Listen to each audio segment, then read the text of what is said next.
ஆண்டவர் இயேசுவிலும்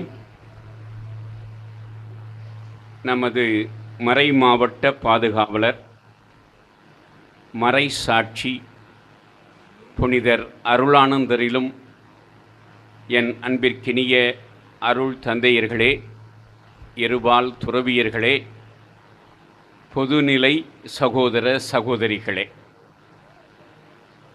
12 ஆண்டுகளுக்கு பிறகு ஒரு மகாமகம் முடிந்த பிறகு மீண்டும் இறைவன் மறைமாவட்ட திருச்சபையாக ஓரியூர் அருளானந்தர் திருத்தலத்திற்கு திருப்பயணம் நாம் மேற்கொள்ள அருள் கூர்ந்துள்ளார்.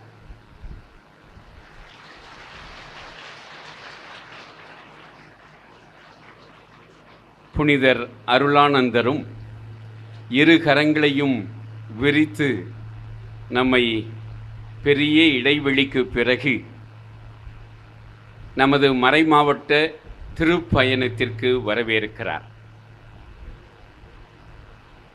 இந்த ஆண்டு திருப்பயணம் 1 டஜன் ஆண்டுகளுக்கு பிறகு நடைபெறும் திருப்பயணம் என்பது ஒரு குறிப்பான செய்தி. மேலும் நம்முடைய ஓரியூர் அருளானந்தர் திருத்தலம் திருத்தல பேராலயமாக மைனர் பசிலிக்காவாக அறிவிக்கப்பட்டு முதல் முறையாக நாம் இந்த திருப்பயணத்தை மேற்கொள்கிறோம் என்பது இன்றைய நாளின் கூடுதல் சிறப்பு. திருப்பயணம் என்பது பழைய ஏற்பாட்டிலும் புதிய ஏற்பாட்டிலும் ஒரு முக்கியமான இடத்தை வகிக்கிறார். திருப்பயண திருப்பாடல்கள் 14 பாடல்கள் இருக்கின்றன. சங்கீதம் திருப்பாடல் 120 முதல் 134 பாடல்கள் இந்த திருப்பயணம் பற்றி, திருப்பயணத்திற்கான ஏக்கம் பற்றி, அதனால் வரும் ஆசீர்கள் பற்றி மிக அழகாக எடுத்துரைக்கின்றன. எப்பொழுது எருசலேம் மலைக்கு செல்வோம், எப்பொழுது ஆண்டவருடைய திருமுகத்தை அங்கு காண்போம் என்று டயாஸ்பரா ஜூஸ் என்று அழைக்கப்பட்ட பிற நாடுகளிலே வாழ்ந்த யூதர்களெல்லாம் ஏங்கிக் கொண்டிருந்தார்கள். எனவே அவர்கள் ஆண்டிற்கு 3 திருவிழாக்களுக்கு எருசலேமுக்கு திருப்பயணமாக சென்று வந்தார்கள். 1 கூடார திருவிழா, 2 பாஸ்கா திருவிழா, 3 பெந்தகோஸ்தே பெருவிழா. இந்த 3 விழாக்களில் பாஸ்கா திருவிழாவிற்கு கூட்டம் அதிகமாக இருக்கும். இயேசு ஆண்டவர் வாழ்ந்த காலத்தில் எருசலேமினுடைய ஆண்டு தொகை 35,000. அதுதான் மக்கள் தொகை, எருசலேம் நகரின் மக்கள் தொகை. ஆனால் பாஸ்கா விழாவிற்கு அது 3 மடங்காக கூடிவிடும். 1,00,000 தாண்டி மக்கள் அங்கே வருகை தருவார்கள். இப்படி எருசலேமுக்கு வெளியே பாலஸ்தீனாவிலும் பாலஸ்தீனாவிற்கு வெளியே வாழ்ந்த மக்களும் திருப்பயணிகளாக எருசலேமுக்கு வருவதை ஒரு முக்கியமான தங்கள் வாழ்வின் பயனாக கருதினார்கள். ஏன் நம்முடைய இஸ்லாமிய சகோதரர்கள் கூட வாழ்க்கையில் ஒரு முறை மெக்கா மெதினா போய் வந்து விட வேண்டும் என்று விரும்புகிறார்கள். நம் ஆண்டவர் இயேசு கிறிஸ்துவும் 12 வயதில் நடைபயணமாக எருசலேமுக்கு திருப்பயணம் மேற்கொண்டார். அதற்கு அடுத்து அவருடைய பணி வாழ்விலே அவர் ஒரே ஒரு முறை சென்றதாக ஒத்தமை நற்செய்தியாளர்களும், அதே சமயத்தில் யோவான் நற்செய்தியாளர் அவர் ஒவ்வொரு ஆண்டும் பாஸ்கா விழாவிற்கு திருப்பயணியாக சென்று வந்தார் என்றும் பதிவு செய்கிறார். ஆய்வின் அடிப்படையிலே ஆண்டவர் இயேசு தனது பணி வாழ்வில் 3 ஆண்டுகளும் பாஸ்கா விழாவிற்கு சென்று வந்தார். முதல் 2 ஆண்டுகள் பழைய ஏற்பாட்டு பாஸ்காவாக அமைந்தது. 3வது ஆண்டு பாஸ்கா புதிய ஏற்பாட்டு பாஸ்காவாக இயேசு ஆண்டவருடைய கடத்தலாக அது அமைந்தது. எனவே இப்படி நம் ஆண்டவர் இயேசு கிறிஸ்துவும் திருப்பயணம் மேற்கொண்டவராக, கடவுளுடைய திருமலையை நோக்கி பயணித்தவராக, கடவுளின் திருமுகத்தை காண ஏங்கியவராக இருப்பதை நாம் பார்க்கிறோம். திருப்பயணம். இந்த திருப்பயணமானது எதற்காக மேற்கொள்ளப்படுகிறது? இந்த திருப்பயணத்தில் நாம் கடவுளை நோக்கி பயணிக்கிறோம் என்பதை நாம் நமக்கே சொல்லிக் கொள்கிறோம். ஒரு பழைய நற்கருணை பாடல், அதிலே தெரு வழி செல்லும் பயணிகள் நாம் மறு வாழ்வடைய செல்கிறோம். எனவே இந்த உலகம் சதமல்ல. இந்த உலகத்தில் நாம் கடவுளை நோக்கி, விண்ணகத்தை நோக்கி பயணிக்கிறோம் என்று நாம் நம்புகிறோம், விசுவசிக்கிறோம். இதனைத்தான் திருமறையும் சொல்லுகிறார். எபிரேயருக்கு எழுதிய திருநூலிலே 11வது அதிகாரம் 13வது வசனத்திலே, நாம் இவ்வுலகில் அந்நியரும் தற்காலிக குடிகளாகவும் இருக்கிறோம் என்று எபிரேயருக்கு எழுதிய திருமுக ஆசிரியர் குறிப்பிடுகிறார். பிலிப்பியருக்கு எழுதிய திருமுகத்தில் பவுலடியார்,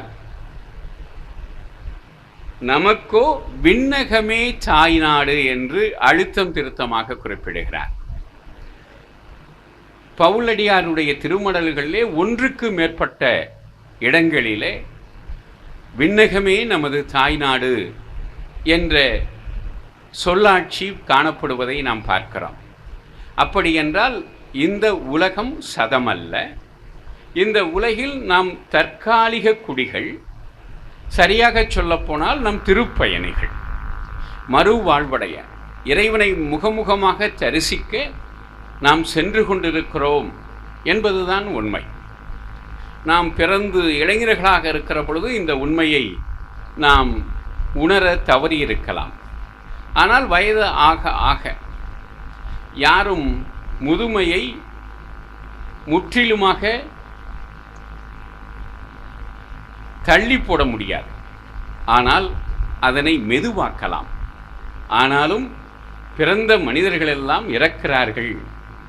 எதற்காக என்றால் மிருகங்கள், விலங்குகள், தாவரங்கள் இவை போன்று அதோடு அழிந்து விடுவதற்காக அல்ல. மாறாக மனிதன், தொடக்க நூல் 1:27 சொல்கிறது, கடவுளுடைய சாயலாகவும் பாவனையாகவும் படைக்கப்பட்டான். அவருடைய சாயலுக்கு பல விளக்கங்கள் கொடுக்கலாம். முக்கிய விளக்கம் என்பது, கடவுள் அழியாதவர், தொடக்கமும் முடிவும் இல்லாதவர், நிலை வாழ்வு உள்ளவர். இதுதான் கடவுளுடைய சாயல். அந்த சாயலுக்கு படைக்கப்பட்டவர்கள் மனிதர்கள். எனவே நாம் அனைவரும் நிலை வாழ்வு பெறுவதற்காக அழைக்கப்பட்டிருக்கிறோம். விண்ணகத்தை நோக்கி பயணித்து விண்ணகத்தில் நிலையாக வாழ்வதற்காக நாம் அழைக்கப்பட்டிருக்கிறோம்.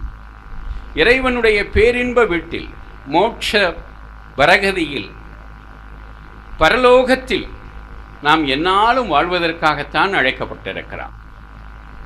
ஆண்டவர் இயேசுவும் மிக தெளிவாக யோவான் நற்செய்தி 10:10 நீங்கள் வாழ்வு பெறும் பொருட்டும் அதனை மிகுதியாக பெறும் பொருட்டும் இந்த உலகிற்கு வந்தேன் என்று சொல்லுகிறார். அப்படி என்றால் என்ன அர்த்தம்? நாம் வாழ்வு பெறும் பொருட்டு நாம் இந்த வாழ்வை பெற்றிருக்கிறோம். அரிது அரிது மானிடராய் பிறத்தல் அரிது என்றார் அவை பிராட்டியார். எத்தனையோ பிறப்புகள் இருக்கின்றன. தாவரமாக, செடியாக, கொடியாக, புல்லாக, பூண்டாக, சிங்கமாக, சிறுத்தையாக, கரடியாக, புலியாக. ஆனால் இவையெல்லாம் ஐந்தறிவு உள்ள பிராணிகள் தான், படைப்புகள் தான். ஆனால் மனிதன் மட்டும்தான் ஆறறிவு உடையவன். ஆறறிவு உடையவன் மட்டுமல்ல, ஆன்மீகம் உடையவன். எனவே அரிது அரிது மானிடராய் பிறத்தல் அரிது.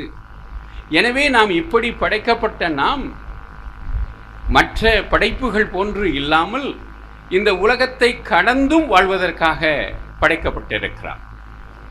எனவே நாம் விண்ணகத்தை நோக்கிய திருப்பயணிகள் என்பதனை மறந்துவிடக்கூடாது. பிலிப்பியர் 3:20 3 வசனங்கள் இருக்கின்றன. மிக அழகான வசனங்கள். நமக்கோ விண்ணகமே தாய்நாடு, அங்கிருந்து நம் மீட்பராம் இயேசு கிறிஸ்து வருவார் என நாம் காத்திருக்கிறோம். அதுதான் கிறிஸ்தவ நம்பிக்கை. கத்தோலிக்கர்கள் மட்டுமல்ல, எந்த கிறிஸ்தவர் இயேசுவினுடைய இரண்டாம் வருகையை நம்பவில்லையோ அவர் கிறிஸ்தவர் அல்ல. எனவே எல்லா கிறிஸ்தவர்களும் ஆண்டவர் இயேசு விண்ணிற்கு சென்றவர், மீண்டும் வருவார். இந்த உலகம் அழிகிற போது, உலகம் அழியுமா? அழியும் என்று விஞ்ஞானமே சொல்கிறது, அறிவியல் சொல்கிறது. எப்பொழுது அழியும் என்பதுதான் மனிதர் கையிலே இருக்கிறார். மனிதர்கள் இந்த உலகை விரைவாக அழித்து விடலாம். 2 நாட்டு தலைவர்களுக்கு பைத்தியம் பிடித்து விட்டது என்று சொன்னால், அவர்கள் அணு ஆயுதங்களை பயன்படுத்தினார்கள் என்றால் உலகம் மறு கணமே அழிந்துவிடும். ஆனால் இயற்கையின் போக்கில் அனுமதித்தால் இன்னும் ஒரு சில கோடி ஆண்டுகள் ஆகும். இந்த உலகுக்கு முழுதும் வயதாகி எப்படி மனிதர்கள் 2 காலிலே இளமையிலே வேகமாக நடக்கிறார்களோ, அதே சமயத்தில் முதுமையில் கால்கள் தடுமாறுகிறதோ, அதுபோல இந்த கடவுள் படைத்த கோள்களுக்கும், சந்திரன், சூரியன், மற்ற கிரகணங்களுக்கும் கால் தடுமாறும், ஒன்று ஒன்றோடு மோதும். அப்பொழுது உலகம் அழியும் என்றுதான் அறிவியல் சொல்கிறார். ஆனால் அதை கடவுளுடைய போக்கிலே, இயற்கையின் போக்கில் அனுமதித்தார்கள் என்றால், அனுமதித்தோம் என்றால் 1 கோடி ஆண்டுகள் ஆகும். அது 1 கோடி ஆண்டுகள் ஆகலாம், அல்லது ஒரு சில ஆண்டுகள் ஆகலாம். எப்படியும் இந்த உலகம் நிறைவுக்கு வரும், முடிவுக்கு வரும் என்றுதான் திருமறை சொல்கிறது, அறிவியலும் கூட சொல்லுகிறார். அப்படி முடிகிற பொழுது ஆண்டவர் இயேசு கிறிஸ்து 2ஆம் முறையாக இந்த உலகிற்கு வருவார் என்பதுதான் நமது நம்பிக்கை. இறுதியாக அவர் தமது ஆற்றலால் தாழ்வுக்குரிய நம் உடலை மாட்சிக்குரிய தம் உடலின் சாயலாக உருமாற்றுவார். எனவே இயேசுவின் உடலின் சாயலாக நாம் உருமாற்ற பெற்று விண்ணகத்திலே வாழப்போகிறோம். அதுதான் நம்முடைய எதிர்காலம். எனவே இந்த எதிர்காலத்தை நோக்கியவர்களாக நாம் பயணித்து கொண்டிருக்கிறோம். இப்படி நாம் பயணிக்கின்ற வேளையில் சில இடங்களுக்கு திருப்பயணமாக வருகிறோம். எதற்காக சில இடங்களுக்கு?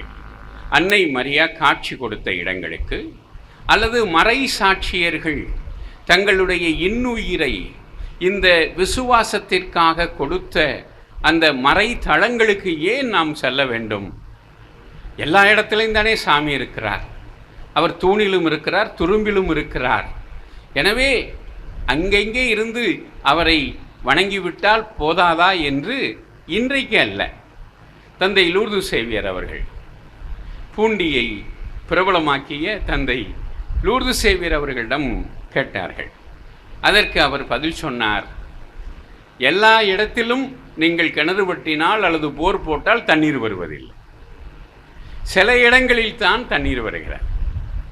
சில இடங்களிலே 1000 அடி தோண்ட வேண்டியிருக்கிறார். ஆனால் சில இடங்களில் 50-60 அடிகளிலே தண்ணீர் வந்து விடுகிறார். தண்ணீர் வருகிற இடத்திலெல்லாம் நல்ல தண்ணீரும் இருப்பதில்லை, உப்பு தண்ணீராக போய்விடுகிறது. ஆனால் சில இடங்களில் தான் நல்ல தண்ணீர் வருகிறது. அதுதான் திருத்தலங்களுடைய மகிமை என்று சொன்னார். கடவுள் இந்த திருத்தலங்களிலே சிறப்பாக தன்னுடைய வல்லமையை செயலாற்றுகிறார் என்று அர்த்தம் என்று சொன்னார். இன்னொரு காரணம் இருக்கிறார். குறிப்பாக நம்முடைய மறைமாவட்ட பாதுகாவலர் புனித அருளானந்தர் 330 ஆண்டுகளுக்கு முன்பாக 1693 இந்த மண்மேட்டிலே, ஓரியூர் மண்மேட்டிலே குருதி சிந்தியதால் இந்த மண் பூராம் செம்மண்ணாக மாறியிருக்கிறார். எனவே அவருடைய விசுவாச சாட்சியத்தால் இந்த இடம் கடவுள் செயல்படும் சிறப்பிடமாக இருக்கிறார். இறைவன் தன்னுடைய மறை சாட்சிகளின் வழியாக மாட்சிப்படுத்தப்படுகிறார். அவருடைய ஆற்றல் சிறப்பு செயல்பாட்டுக்கு வருகிறார். புரட்சியாளர்கள் புதைக்கப்படுவதில்லை, விதைக்கப்படுகிறார்கள் என்று சொல்லுகிறார். இந்த புரட்சியாளர்கள் யார்? உண்மையான புரட்சியாளர்கள் இறைவனை நோக்கி இந்த உலகத்தின் தீமைகளை எதிர்த்து குரல் கொடுக்கிற புரட்சியாளர்கள். அப்படி நம்முடைய அருளானந்தர் இங்கே இருந்த காரணத்தினால்தான். அவரை பார்த்து பிழைக்க தெரியாதவர் என்று கூட சொல்லிவிடலாம். அவரை ஒருமுறை கைது செய்து ராமநாதபுரத்திற்கு அடித்து இழுத்து சென்று சேதுபதி ஊருக்கு ஓடிப்போ என்றுதான் சொல்லுகிறான், போர்ச்சுக்கலுக்கு போய்விடு என்று சொல்லுகிறான். ஆனால் அவர் தன்னுடைய விசுவாசத்திற்காக புறமுதுகு காட்டாத பொன்மனச் செம்மலாக அவர் இங்கே தன்னுடைய விசுவாசத்திற்கு சான்று பகர்ந்து அதற்கு இறுதி விலையாக தன்னுடைய குருதியை கொடுக்கிறார். அதனால் கடவுள் தன்னுடைய மகன்களில் ஒருவர் இப்படி தன் இரத்தத்தை சிந்தி தனக்கு சான்று பகர்ந்த காரணத்தினால் இந்த இடத்திலே அவர் வழியாகவும் அவர் மன்றாட்டு வழியாகவும் அவருடைய சிறப்பு செயல்பாடுகள் இங்கே கிடைக்கப்பெற அவர் வழிவகுக்கிறார். அதனால்தான் நாம் மறைமாவட்டம் ஏற்படுத்தப்பட்டு ஆரம்பிக்கப்பட்டு 2 ஆண்டுகளிலேயே இப்படி 36 ஆண்டுகள், 12 ஆண்டுகள் இன்னொரு இடத்தில், இப்படி இப்பொழுது மீண்டும் இங்கு நாம் வருகை தந்திருக்கிறோம். எனவே ஓரியூருக்கு மறைமாவட்டம் திருப்பயணமாக வருவது என்பது ஒரு சிறப்பான செயல்பாடு, ஒரு அருள் நிகழ்வு. எனவே இந்த அருள் நிகழ்வில் பங்கேற்றிருக்கக்கூடிய அருட்தந்தையர்கள், சகோதர சகோதரிகளாகிய உங்கள் அனைவருக்கும் ஆண்டவருடைய மகிமை மிக்க ஆசீர்வாதங்களை நான் உங்களுக்கு தெரிவித்துக் கொள்கிறேன். இந்த இடத்திலே நாம் உடல் உள்ள ஆன்ம நலன்கள் அனைத்தையும் பெற்று செல்லுகிறோம். எனவே நாம் நன்றியுடையவர்களாக இருக்க வேண்டும். எதற்காகெல்லாம் நன்றி சொல்ல வேண்டும்? ஓரியூரில் சிதறிய சிவகங்கை தலத்திருச்சபையை ஓரியூரிலேயே மீண்டும் ஒரே திருச்சபையாக இறைவன் ஒன்று கூட்டியதற்கு, ஓரியூரை திருத்தல பேராலயமாக மைனர் பசிலிக்காவாக அவர் உயர்த்தியதற்கு, நம்மை ஒட்டுமொத்தமாக மறைமாவட்டமாக தனி குடும்பங்களாக தனி நபர்களாக ஒவ்வொரு ஆபத்திலிருந்தும் காத்து வருவதற்கு, நமது கனவுகளை ஒவ்வொன்றாக நிறைவேற்றி வருவதற்கு, நல்ல மழை பொழிந்து விவசாயம் செழிக்க இருப்பதற்கு, நமது குடும்பங்களுக்கு தேவையான தனிப்பட்ட மன்றாட்டுக்களுக்கு செவிமடுப்பதற்காய் இறைவனுக்கு இந்த இடத்திலே அருளானந்தரின் திருத்தலத்திலே நாம் நன்றி கூறுகிறோம். எனவே நன்றி சொன்னால் போதும். நாம் பலவீனர்கள், எனவே நம்முடைய மன்றாட்டுக்களை கடவுளுடைய பாதத்திலே வைக்கிறோம். நன்றியே மன்றாட்டாகவும் மாறுகிறார். எனவே இப்படி இந்த திருத்தலத்திலே நாம் திருப்பயணிகளாக வந்து இறைவனுடைய அளப்பரிய ஆசீர்வாதங்களை அள்ளிச் செல்லுகிறோம். இந்த நாளிலே இந்த ஆண்டுக்காக நாம் எடுத்துள்ள மைய பொருள் என்பது எதிர்நோக்கின் திருப்பயணிகளாக. நமது திருத்தந்தை பிரான்சிஸ் அவர்கள் வருகிற டிசம்பர் 24 முதல் 2026 திருக்காட்சி பெருவிழா ஜனவரி 6 வரை ஜூபிலி ஆண்டாக அறிவித்திருக்கிறார். இதனை சாதாரண ஜூபிலி, ஆர்டினரி ஜூபிலி என்று அழைக்கிறோம். அதற்கு ஒரு இறையியல் காரணம், அவ்வளவுதான். ஒவ்வொரு யுகமும் நம்மிலே பல பேர் 2000 கொண்டாடினோம். அது சிறப்பானது. ஒரு யுகம் என்பது, ஒரு 1000 ஆண்டு என்பது இயேசுவினுடைய மானிட உடலேற்பினுடைய சிறப்பு நினைவு. அதனை திருச்சபை மிகச்சிறப்பாக கொண்டாடியது. 3 ஆண்டுகள் தயாரிப்போடு நாம் கொண்டாடினோம். 1997 தந்தையின் ஆண்டு, 98 மகனின் ஆண்டு, 99 தூய ஆவியாரின் ஆண்டு என்று கொண்டாடி 2000 யூக்கரிஸ்டிக் இயர் என்று நற்கருணை ஆண்டாக இயேசுவினுடைய மானிட உடலேற்பினுடைய மறைபொருளை சொல்லுகிற அந்த நற்கருணை ஆண்டு என்று திருச்சபை உலகம் முழுவதும் கொண்டாடினார். இப்பொழுது 25 ஆண்டுகள் கழித்து மீண்டும் அந்த இயேசுவினுடைய மானிட உடலேற்பை கொண்டாடி அவர் தெய்வம் கடவுளின் திருக்குமாரன் மனிதனானதனால் மனிதர்கள் இறைவனோடு ஒப்புரவாக்கிக் கொண்டார்கள். இன்றைய 2வது வாசகம் சொல்லுவது போல புனித பவுல் அன்றைய தன்னுடைய மக்களுக்கு விடுத்த அழைப்பு, இறைவனோடு ஒப்புரவாகுங்கள், இறைவனோடு ஒப்புரவாகுங்கள் என்று இயேசுவின் நாமத்தில் நாங்கள் உங்களை வேண்டி கேட்டுக்கொள்கிறோம் என்று சொன்னார். எனவே யார் இறைவனோடு ஒப்புரவாகிறோமோ அப்பொழுது நாம் வாழ்வு பெறுகிறோம், மன்னிப்பு பெறுகிறோம், மன்னிக்கப்படுகிறவர்கள் அருள் பெறுகிறோம். எனவேதான் திருத்தந்தை அவர்கள் அதற்கு கொடுத்திருக்கிற தலைப்பு பில்கிரிம்ஸ் ஆஃப் ஹோப், அதனை எதிர்நோக்கின் திருப்பயணிகள் என்று மொழிபெயர்த்திருக்கிறார். எதிர்நோக்கு என்பது இந்த ஹோப் நம்பிக்கையை குறிக்கிறது. நம்முடைய பொது மொழிபெயர்ப்பிலே விவிலியத்திலே விசுவாசம் நம்பிக்கை என்றும் நம்பிக்கை எதிர்நோக்கு என்றும் மொழிபெயர்க்கப்பட்டிருக்கிறார். நாம் புரிதலுக்காக விசுவாசம் அல்லது இறை நம்பிக்கை என்று வைத்துக்கொண்டு எதிர்நோக்கை நம்பிக்கை என்றே சொல்லலாம். இந்த நம்பிக்கை வேண்டும் என்பதனை விசுவாசம் வேண்டும், அதிலே கருத்து வேறுபாடு அல்ல. ஆனால் விசுவசிப்போருக்கு அருளப்படுகிற அடுத்த ஆயுதம்தான் இந்த நம்பிக்கை. யானையின் பலம் தும்பிக்கையிலே, மனிதனின் பலம் நம்பிக்கையிலே. மனிதர்களிலே யாருக்கெல்லாம் நம்பிக்கை இல்லையோ அவர்கள் வாழ்வை இழந்து விடுகிறார்கள். கொரோனா காலத்திலே நாம் பார்த்தோம், நம்பிக்கை இல்லாதவர்கள் கோடிக்கணக்கிலே மடிந்து போனார்கள். யாரெல்லாம் கடவுள் என்னை காப்பார், மீண்டும் எனக்கு உயிர் தருவார் என்று நம்பினார்களோ அவர்கள் பிழைத்து வந்தார்கள். அதிலே ஒரு சிலர் இங்கே சான்றாக இருக்கிறீர்கள். எனவே இப்படி நம்பிக்கை என்பது மிக முக்கியம். தனிப்பட்ட நம்பிக்கை மட்டுமல்ல, சமூக நம்பிக்கை மிக முக்கியம் என்பதுதான் திருத்தந்தையினுடைய இந்த கருதுகோளுக்கு பின்னால் இருக்கிற அர்த்தமாக, செய்தியாக நான் பார்க்கிறேன். ஏனென்றால் இன்றைய உலகம் ஒரு ஹோப்லெஸ் வேர்ல்டாக மாறிக்கொண்டிருக்கிறார், நம்பிக்கையற்ற உலகமாக மாறிக்கொண்டிருக்கிறார். நாம் கடந்த காலங்களில் பார்த்தோம்,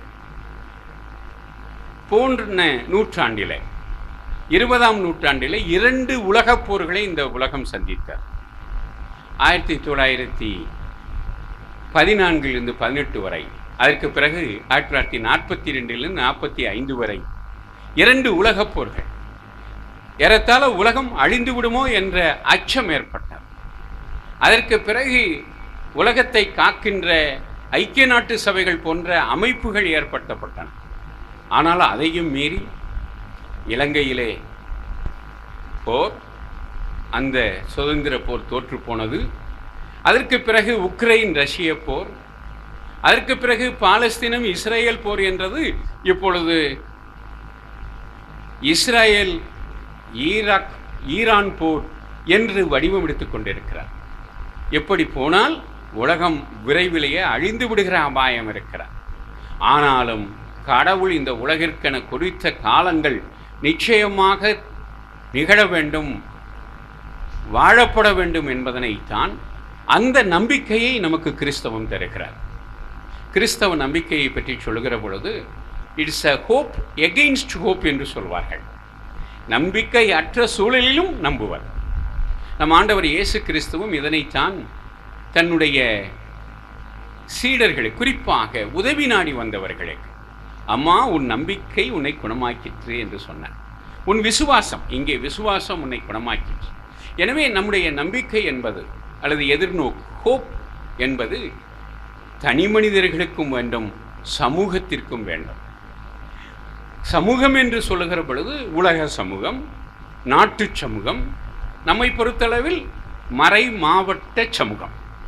எனவே இந்த மறை மாவட்ட சமூகம் நம்பிக்கை கொண்டதாக, புதிய புதிய கனவுகளை சுமந்ததாக, அவற்றை நனவுகளாக மாற்றுவதாக அமைய வேண்டும். அதற்கு நமக்கு ஒரு வரலாற்று ஆதாரமும் கிடைத்திருக்கிறது.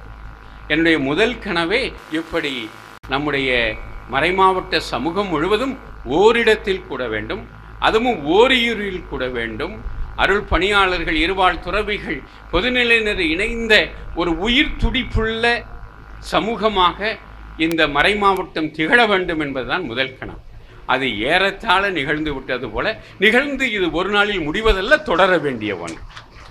எனவே அது தொடர்ந்து கொண்டிருப்பதற்காக உங்கள் எல்லோருக்கும், அருள் பணியாளர்களுக்கும், இருவாழ் துறவியருக்கும், பொதுநிலை சகோதர சகோதரிகளுக்கும் என்னுடைய தனிப்பட்ட நன்றியை தெரிவித்து அதற்கான பிரதிபலனை கடவுளாமே உங்களுக்கு கொடுக்க வேண்டும் என்று நான் ஆசிக்கிறேன்.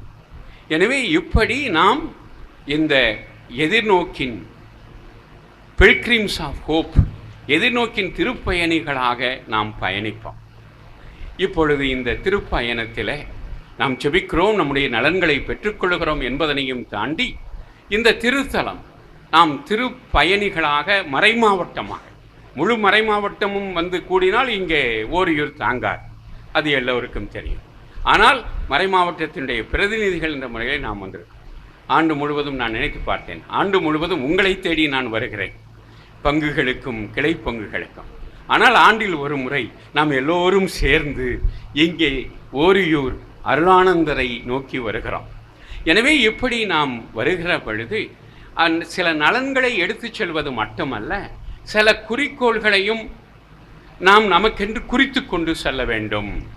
அடுத்த ஆண்டு வருகிற பொழுது இவற்றையெல்லாம் நாம் நிறைவேற்றியிருக்க வேண்டும் என்பது போன்ற சில குறியீடுகளை நாம் எடுத்துச் செல்ல உங்களை அன்போடு அழைக்கிறேன்.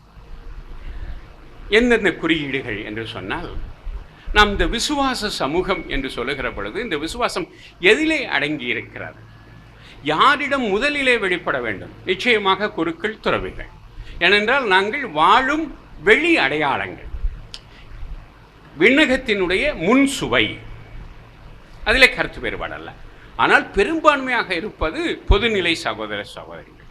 உங்கள் வீடுகளிலே இந்த விசுவாசம், நீங்கள் வாழ்கிற வீதிகளிலே, நீங்கள் பணியாற்றுகிற இடங்களிலே இந்த விசுவாசம் வெளிப்படையாக காட்டப்பட வேண்டும்.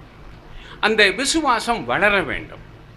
அப்படி என்று சொன்னால் நம்முடைய மறை மாவட்டத்திலே டிபிசி, மறைமாவட்ட அருள்பணி பேரவை மிக துடிப்பாக செயல்பட்டு கொண்டிருக்கிறார்.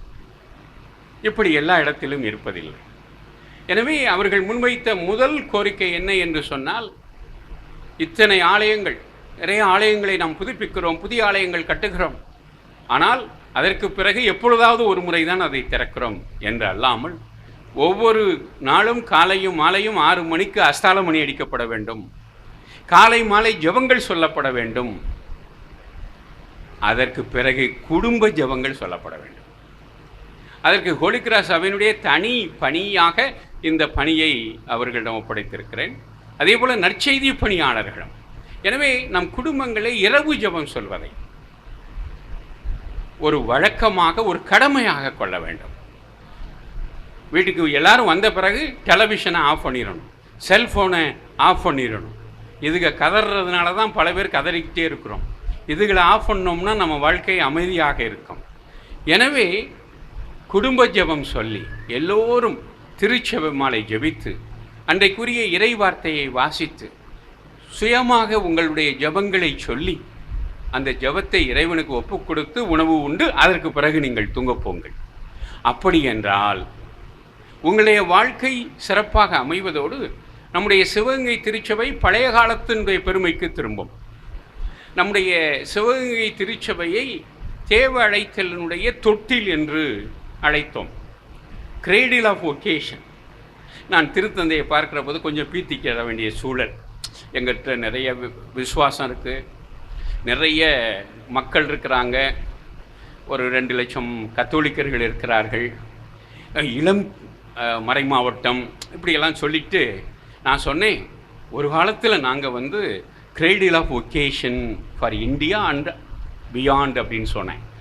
இந்தியாவை கடந்தும் 500க்கு மேற்பட்ட குருக்களை கடந்த 30-40 ஆண்டுகளில் 1000க்கும் மேற்பட்ட பெண் துறவியர்களை எங்கள் மறைமாவட்டம் கொடுத்திருக்கிறது என்று சொன்னேன்.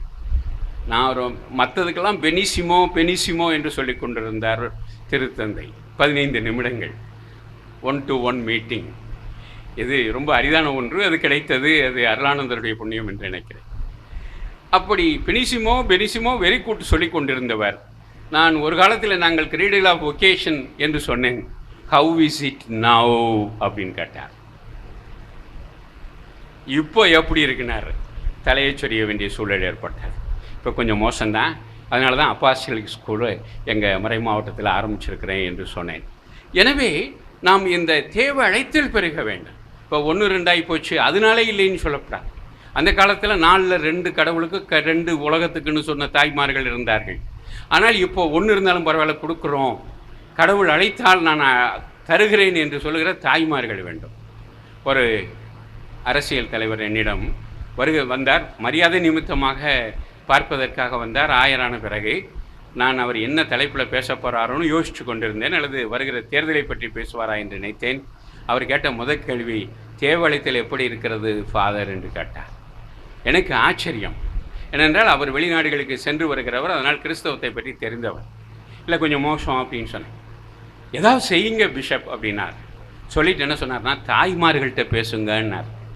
தாய்மார்கள்ட்ட பேசுனீங்கன்னா தான் ஒகேஷன் வரும் அப்படின்னு சொன்னார். இளம் தாய்மார்களிடம் இந்த அறைகூவலை நான் வைக்கிறேன். நான் கேட்டேன், ஏன் உங்களுக்கு என்ன இப்படிப்பட்ட வேறு எதையும் பேசாமல் இப்படி தேவழைத்தலை பற்றி பேசுகிறீங்களே அப்படின்னு. அவர் சொன்னார், தேவழைத்தல் இல்லை என்றால் கிறிஸ்தவம் இல்லை.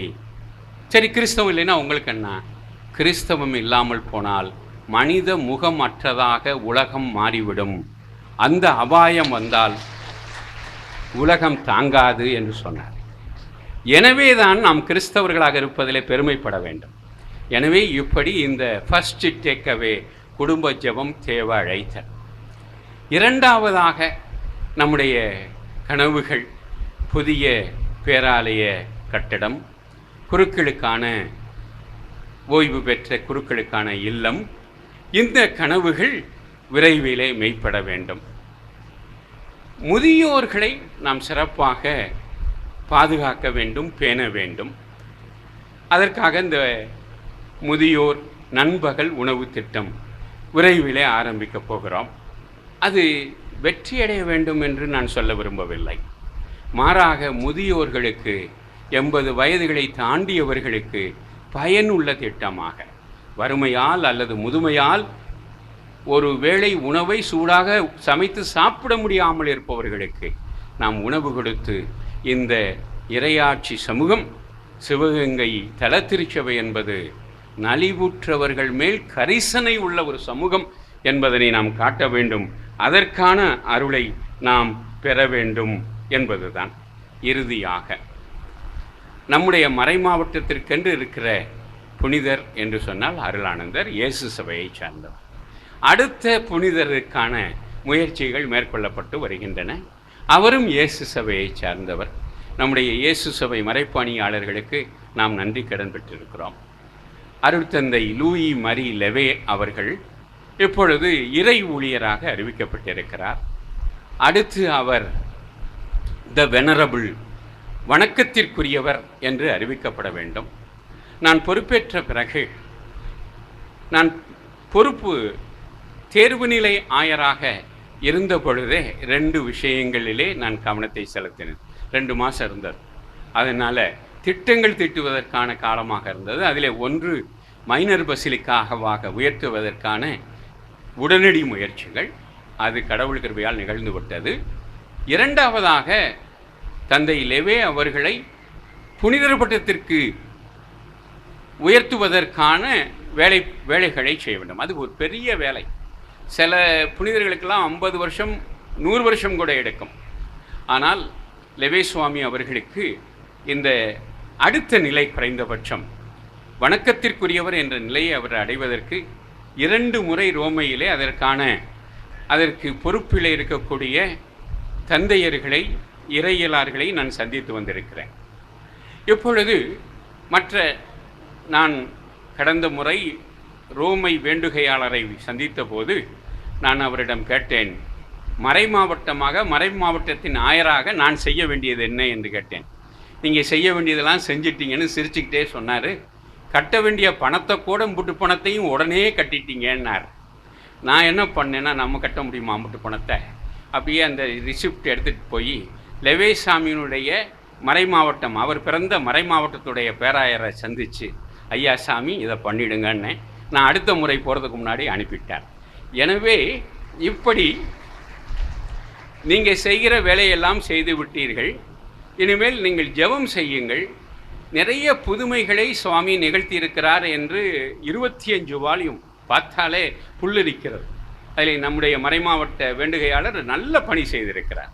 கிராஸ் ரெஃபரன்ஸ்லாம் ரொம்ப அருமையாக அதனை அங்கே கொடுத்திருக்கிறார். எனவே அவர்கள் விரைவாக அது நடந்து கொண்டிருக்கிறது. நிறைய புதுமைகளை சருகணியிலிருந்து பெற்றவர்கள் இருக்கிறீர்கள்.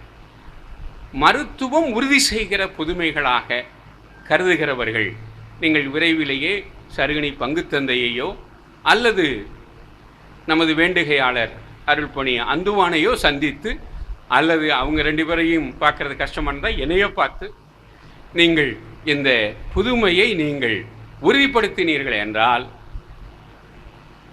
அவர் வணக்கத்திற்குரியவர் என்று அறிவிக்கப்பட்ட ஒரு சில மாதங்களிலேயே நாம் அடுத்த கட்டமான முத்துப்பேறு பட்டத்திற்கு அந்த நிகழ்வை சிவகங்கை மறை மாவட்டத்திலேயே நாம் நிகழ்த்தி விடலாம். புனிதர் பட்டத்தை இங்கே நடத்த முடியாது. ஏன்னா திருத்தந்தை தான் வர வேண்டும். திருத்தந்தை ரோமில் தான் செய்வார். அதற்கு அடுத்ததாக தான் இறுதி நிலை. ஆனால் முத்துப்பேறு பெற்ற பட்டம், அதனை அருளாளர் என்ற பட்டத்தை இங்கே வந்து இந்த வணக்கத்தை அருளடையாளங்கள் என்ற ஆணையத்திற்கு தலைவராக இருக்கிற கர்தினால் அவர்கள் வந்து இங்கேயே கொடுக்க முடியும். அப்படிப்பட்ட ஒன்றை நாம் விரைவிலேயே நிகழ்த்த வேண்டும். இப்படி யார் கனவுகளை சுமக்கிறார்களோ அவர்கள் வயது இளமையாகி விடுகிறது என்று சொல்கிறார்கள்.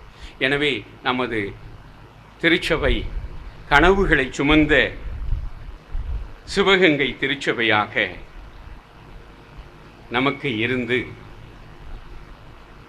அதனால் நாம் இளைய திருச்சபையாக 37 வருடங்கள் என்பது மட்டும் யங் சர்ச் என்று சொல்வதற்கு இல்லாமல் நாம் இளமை திடிப்போடு செயல்படுவதால் அது ஒரு இளமையான திருச்சபை என்று நாம் நிரூபித்து, திருப்பயணம் மேற்கொள்வோர்களுக்கு ஆபிரகாம் அவரை வீட்டை விட்டே போனால் என்ன நடக்கும் என்று சொன்னார். நாம் வீட்டுக்கு வந்து வீட்டுக்கே திரும்பி போகிறோம். நமக்கு அவர் கொடுத்த ஆசீர்வாதத்தையே உங்களுக்கு ஆசீர்வாதமாக சொல்லி, இந்த திருப்பயணம் நமக்கு எல்லா வகையிலும் அருள் பயணமாக இருக்க இறையருளை நான் பிரார்த்திக்கிறேன். உன்னை நான் பெரிய இனமாக்குவேன், உனக்கு ஆசி வழங்குவேன், உன் பெயரை நான் சிறப்புறச் செய்வேன், நீயே ஆசியாக விளங்குவாய். உனக்கு ஆசி கூறுவோர்க்கு நான் ஆசி வழங்குவேன், உன்னை சபிப்போரை நானும் சபிப்பேன், உன் வழியாக மண்ணுலகின் மக்கள் இனங்கள் அனைத்தும் ஆசி பெறும். தொடக்க நூல் 12, 2, 3 ஆகிய திருவசனங்கள். எனவே நமது சிவகங்கை தலத்திருச்சபையின் வழியாக உலகம் முழுவதும் ஆசி பெறுகிற அருளை இறைவன் தாமே இந்த திருப்பயணத்தின் வழியாக நமக்கு அருள்வாராக. ஆமேன்.